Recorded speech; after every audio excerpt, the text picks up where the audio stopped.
Hi friends, welcome back to my YouTube channel.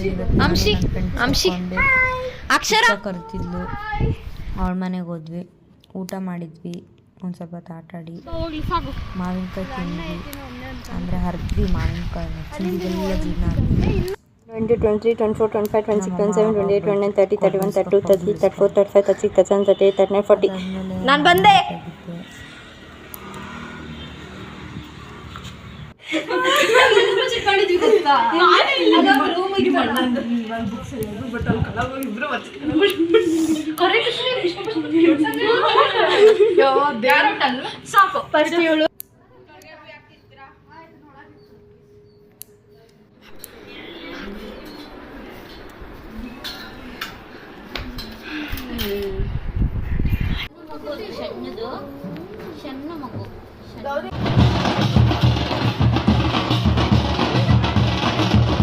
ಅದಾದಮೇಲೆ ಅಲ್ಲಿ ತುಂಬ ತೇರು ತುಂಬ ಚೆನ್ನಾಗಿತ್ತು.